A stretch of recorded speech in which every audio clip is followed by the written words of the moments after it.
Estou aqui com meu colega, Dr. Marcos Tefili, Bom dia.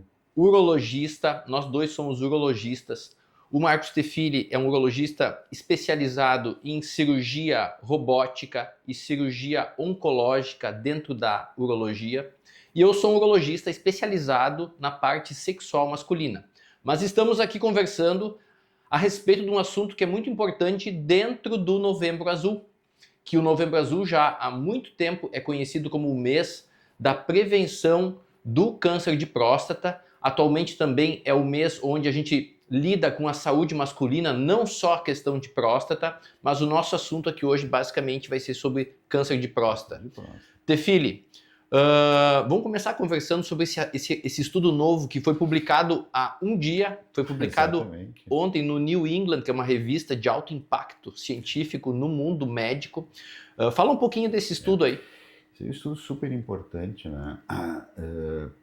Na urologia, a gente, há uns anos atrás, tu vais lembrar, quando nós fomos ao Congresso Americano e a Task Force apresentou um estudo gigante questionando muito o rastreamento do câncer de próstata, que são esses exames que a gente chama de preventivos, que na verdade não são bem preventivos, eles visam um diagnóstico precoce do câncer de próstata, questionando muito esses programas, né, em relação a um diagnóstico excessivo, vamos dizer assim, de câncer de próstata, que geraria tratamento de pacientes que, na verdade, não precisariam ser tratados, porque o câncer de próstata tem uma característica de ele, uma porção deles, uma parte deles serem indolentes, ou terem um crescimento muito lento, né? Então isso gerou assim, uma série de mudanças naquele momento, vamos dizer assim, na comunidade urológica, né? E isso sempre foi muito questionado, né? Então foi um assunto que por muitos anos ficou se debatendo. Depois de um tempo a gente começou a ver que esse parar de fazer esse PSA, esse rastreamento baseado no PSA, começou a trazer pacientes com doença mais avançada, se começou a notar uns anos depois, né? E ontem, então, saiu esse estudo, que está aqui na nossa tela, né?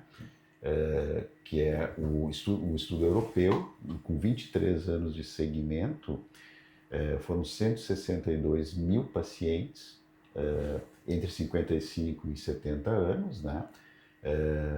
Eles foram, então, acompanhados, né? E durante 23 anos. Durante 23 anos. E a conclusão é que realmente o PSA-based screening, né?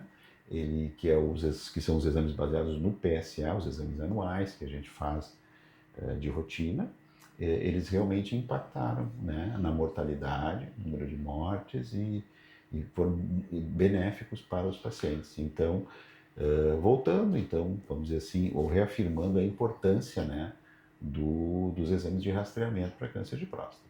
A conclusão que eu entendi do estudo foi que nesses dois grupos de pacientes, onde o grupo que fez rastreamento e o grupo que não fez, houve uma diferença de mortalidade. Então, o grupo de homens que durante todos esses 23 anos não fez rastreio, não fez aquela consulta com exame de PSA, exame de toque no urologista, esse grupo aí, ele teve uma mortalidade maior. Sim. Então, isso reforça, né? Reforça. E é um estudo muito importante e é muito oportuno. Foi dia 30 de outubro, foi a publicação. Sim. 2 dias antes do início do Novembro Azul. Então, acho que começamos esse ano Novembro Azul especial, né, Rossol? Com um baita estudo, com um nível de evidência muito forte, né?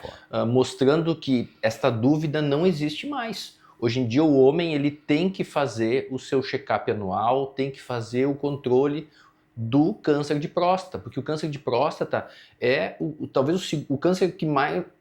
O câncer de próstata, eu acredito que seja o segundo câncer que mais mata homens. Eu acho que ele só perde para pulmão, né? No Brasil.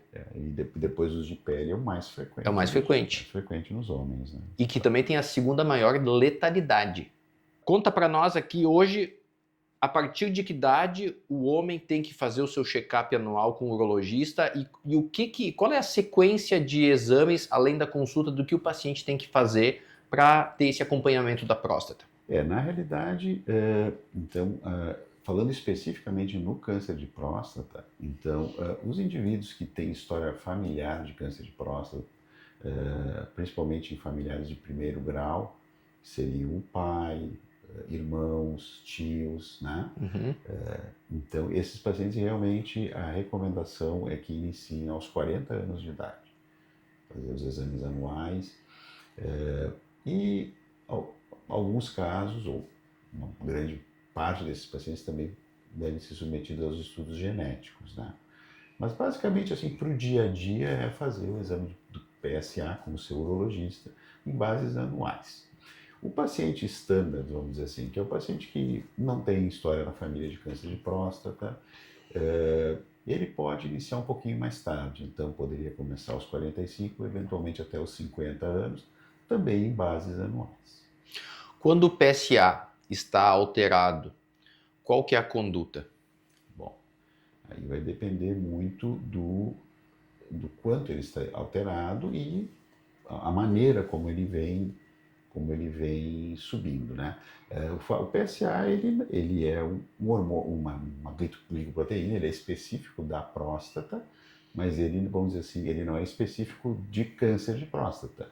Ele levanta assim uma suspeita de uma doença na próstata, que poderá ser uma prostatite, poderá ser hiperplasia, que é o crescimento benigno da próstata pelo envelhecimento, e poderá ser câncer de próstata, e eventualmente outras doenças mais raras, né? Ele é específico, mas ele também aumenta em outras situações.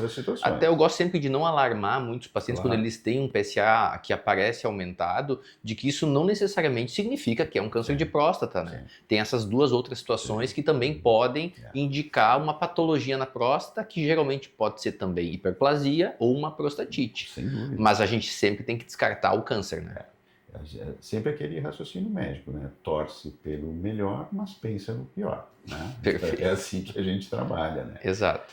O grande exame hoje para um paciente que tem um PSA em elevação e tem a suspeita de câncer de próstata é a ressonância multiparamétrica de próstata. Como esse exame evoluiu nas últimas 2 décadas, né? Eu me lembro que eu cheguei aí num congresso nos Estados Unidos há uns 18, 19 anos, logo depois que eu terminei a residência, e não se dava muita credibilidade para a ressonância. Mas em 10, 15 anos para cá, como a ressonância ficou um exame com uma acurácia alta, né? Alta, sim. E depois, então, a partir da ressonância, então, você ainda pode selecionar melhor os pacientes que têm que ir para biópsia, né? Porque o diagnóstico de câncer de próstata, ele é com biópsia. Sempre com a biópsia, né? Então, é basicamente assim que se faz a evolução. Se você está passando por algo parecido com o que a gente conversou aqui agora, saiba que esse problema tem solução. Eu sou o Dr. Rossol, sou urologista e toda semana trago orientações que podem mudar a sua vida. Se inscreve no meu canal para não perder o próximo vídeo e se quiser entender o seu caso, fala comigo no WhatsApp, liga para minha equipe, liga para nossa clínica, o link está aqui embaixo na descrição.